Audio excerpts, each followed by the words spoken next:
Unnatural on the first pass. If you were rolling those dice, that would be luck. But nearly 1 million pair of crooked dice are sold every year. Is your luck so good that you will never meet one of that million in a friendly game? These are shapes. Shapes are the most widely used of all dishonest dice. A few thousandths of an inch shaved off the cube will make some combinations come up more often. The crook in the game doesn't even have to roll. He side bets and wins because you don't know the dice have been chiseled. Loaded dice are also common. This test will usually detect them. The loaded side will tend to flip over to the bottom. Loads in modern transparent dice are usually not heavy. They just change the odds enough for the crook to break an honest player. Here's a young man on liberty who is engaged in the investment of his pay in, let's see, 10 is his point. A cheater in the game graciously picks up the dice and returns them. Wait a minute, let's see that again. What the cheater actually did was to substitute a pair of crooked dice. Our boy feels lucky. Will he make the point? No, the crooked dice that were switched in didn't give him a chance. He needed a 6 and a 4 or a 5 and 5. With honest dice, the odds still would have been 2 to 1 against his making the point. But now take a look. This die has no number 4, 5, or 6. 9 is the highest number he can make.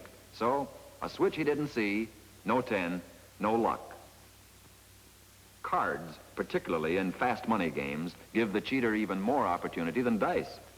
This is Mr. John Scarne, the outstanding authority on dice and card games, who was a special consultant to the armed forces during World War II in exposing crooked gamblers.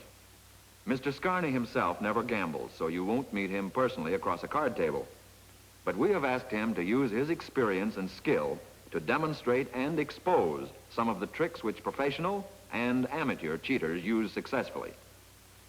You probably will never see as smooth a technique as this in stacking a deck of cards. But the whole point is that when the deck is stacked, however crudely, you won't see it anyway. Even the amateur cheaters have to be skillful enough to get by in order to take your money. And you think it's luck. Here's another demonstration of the dealer stacking aces for himself, this time in a four-handed game.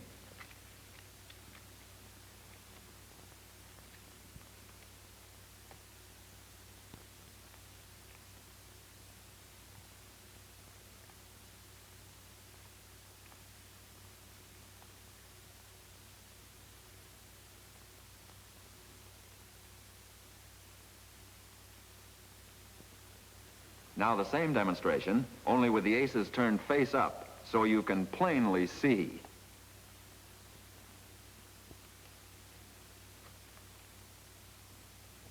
You can plainly see just how, despite all that shuffling, the aces still turn up in the hand of the dealer.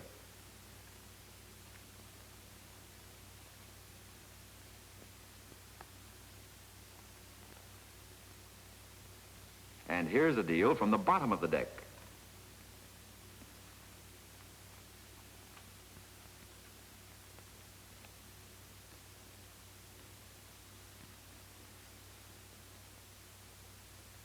Card sharpers like the game of blackjack or 21 when they can deal.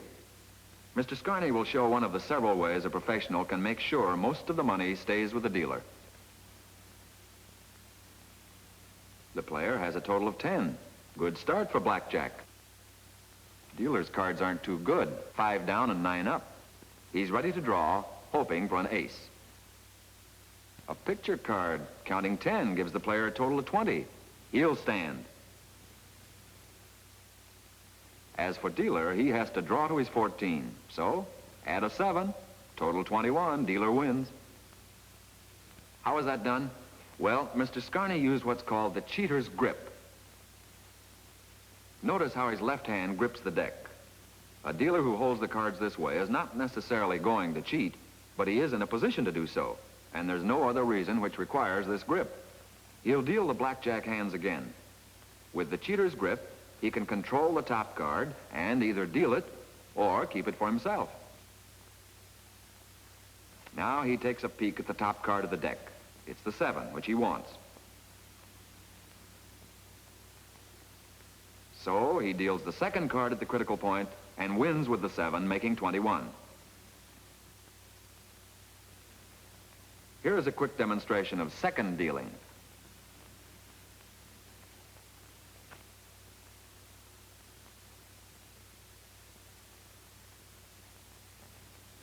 Another worthwhile hint. This time the technique of cutting cards, no matter what the game. This is the wrong way. Here's what can happen if the dealer has stacked the deck in his favor. The cards are faced up for illustration only, of course. The dealer makes a simple gesture that hides the cards for a moment. You wouldn't even notice it in a game. But his deal proves the deck is stacked. What happened? He reversed the simple cut and put the deck back together. No honest dealer should have any objection to the so-called Scarne cut in any game. Pull a section of cards from the middle of the deck and place them on top. Do it again. Now finish with the ordinary cut and square the deck. This breaks up any possible sequence or stacking, which is the whole purpose of a cut.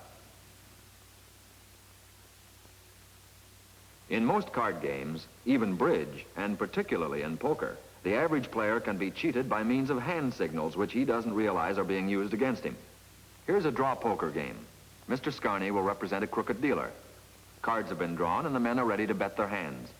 Looks like our boy's going to get trimmed again. Wow, full house. He holds a very good hand. But he's mousetrapped next to the dealer's partner, also a crook. The fourth player has a weak hand. How's the dealer set up? But good. 1, 2, 3, 4 kings. Now the dealer wants information about his partner's hand.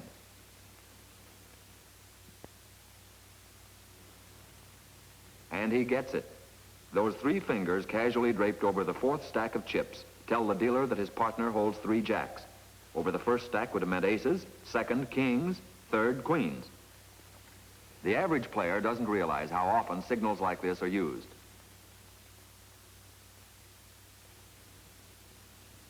Now, the dealer's clenched fist indicates that he has a stronger hand than his partner's 3 jacks.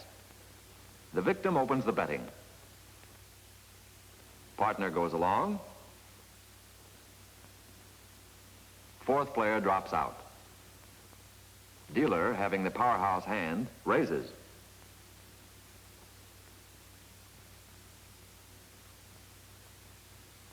The victim is in there fighting. He re-raises. The partner asks for instructions. The dealer wants to build up the pot.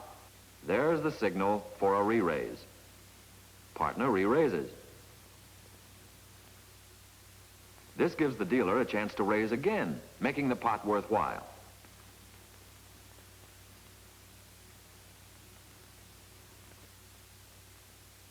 The victim is getting worried.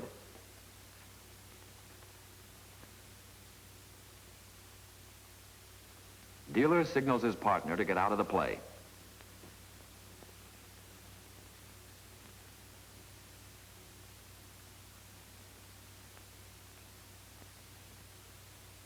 The victim confidently meets the raise and raises once more. Dealer calls the final raise and the bidding is over. Of course, the victim with his full house thinks the pot is his. But the 4 kings take it all.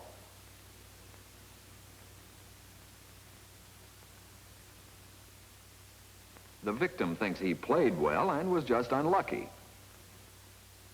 But we have seen how signals used for cheating make the odds very high against Mr. Average Player. Now Mr. Scarne shows how a crook able to palm cards can cheat just as well when he is not dealer. Notice that he holds 1 ace in his hand. Here's the cheat. He palms the ace,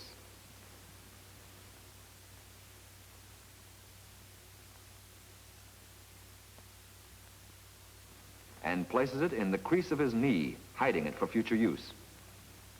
Another hand is dealt. His fresh hand has 2 aces. He stays in the pot with the 2 aces and asks for 3 more cards. He takes the original ace from its hiding place and adds it to the 2 fresh aces in his hand.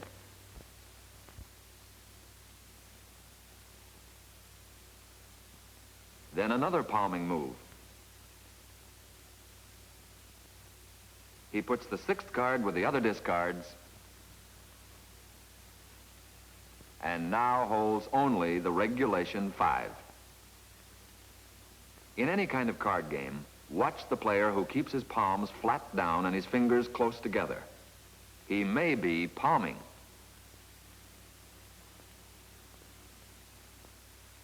The use of marked cards makes gambling a losing business for the honest player. Hundreds of thousands of marked decks are sold every year, and not just for fun.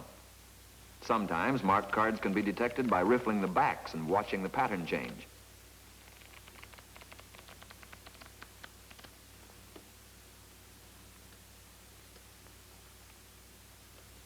Peeking is a favorite cheating trick in stud poker, but the action is so fast you don't see how you were robbed. When the other fellow peeks, you can go broke. So keep an eye on the player who seems to have loss of memory and is continually looking at his whole card. He may also be looking at the top card of the deck. Here's a peek done slowly so the camera can see it.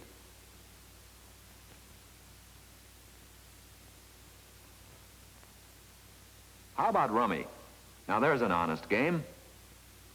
Mr. Scarne spots 10s in the discards. He seems a little clumsy in gathering the hands, but this is actually a slow motion demonstration of stacking on the pickup.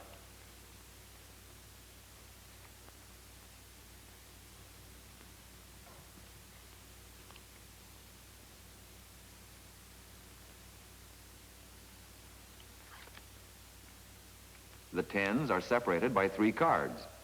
So, the dealer gets them on the next round.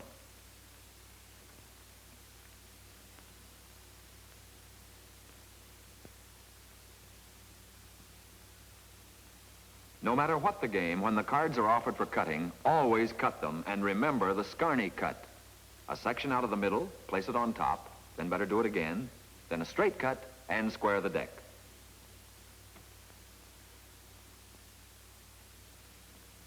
In addition to the very good chance of being cheated in gambling, you can lose in other ways. You may be working to improve yourself, trying to study, something difficult. Perhaps a manual that requires undivided concentration. But your mind is on another subject. The distraction makes this task extra hard. Perhaps you're thinking of that all-night card game, the money you won, the wonderful hands. Perhaps it was that dice station. Your luck was pretty good until you boxcard and left the game broke. Time wasted on gambling can mean time lost on your most important plans. Suppose a fellow is trying to do his daily work. Everyday chores that require a steady hand, alert mind, attention to business. Sure, this machine's a cinch. A little dangerous, but quite under control when a man is concentrating. What's on his mind, though? Say, fella, you're thinking about slot machines. How about paying attention to the job?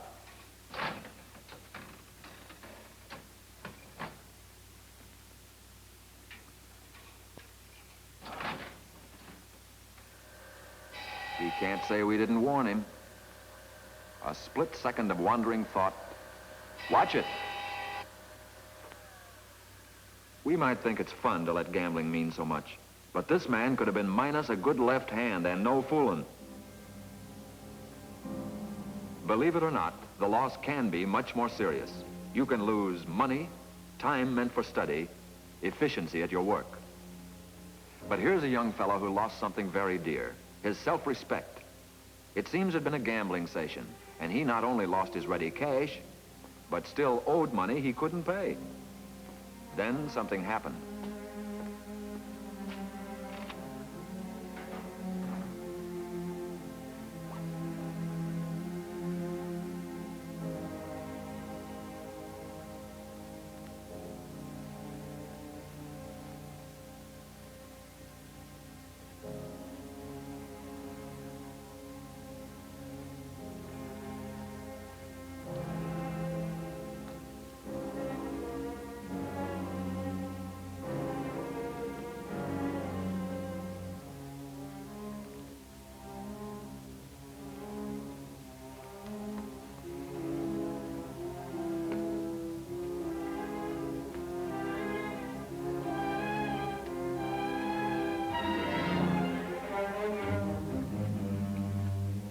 gambling can take a heavy toll.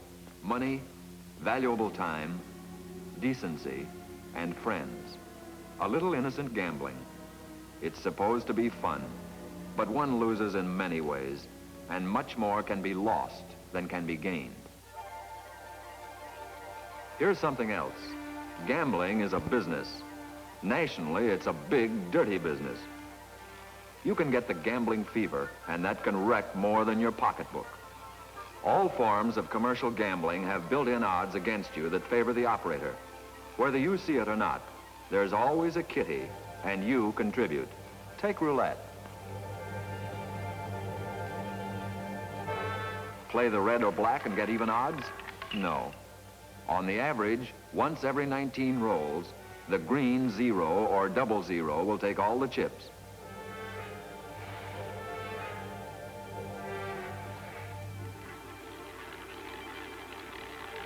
Oh, it's you again. He's putting a bet on every number on the table, including the zeros. Now he's bound to win.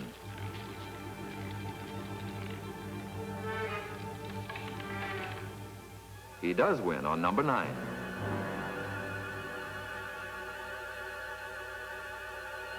And is paid off 35-1, plus the return of his chip on 9. But he had bet 38. Net loss, 2 chips. In roulette, the game earns on the average 5 5/19% every time the wheel spins. Slot machines are quicker. They are specially designed to sell exercise. Official surveys have found that the slot machines take from 30 to 60 cents of every dollar put in. Punch boards are for suckers. The man who sells chances on one of these can usually find out in advance where the lucky numbers are located on the board. He punches these for himself. The average player can have what's left. Basketball, baseball, and football pools, all part of the national gambling racket, were never planned to give the bettor a break. If you happen to pick winners, you will be paid less than the right odds. The men who run these games make the money. No matter what's the gambling game, it's rigged up so that the percentage favors the operator. There's no luck in chuck-a-luck. The odds are too great. The game of crown and anchor boasts 3 winners, 3 losers. But if you bet all the spaces, throw 3 of a kind, you will still lose 2 chips. The attractions of gambling games like Beat the Banker, also known as high dice, do not compensate for the odds. This looks like an even bet, but because the house wins on ties, the odds are 11 1/4% against the player.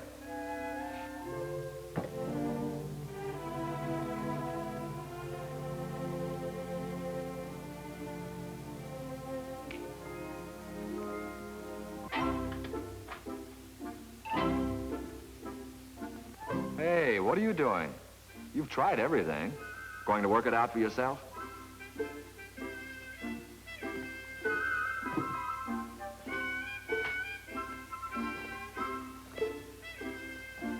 What'll it be first? The dice?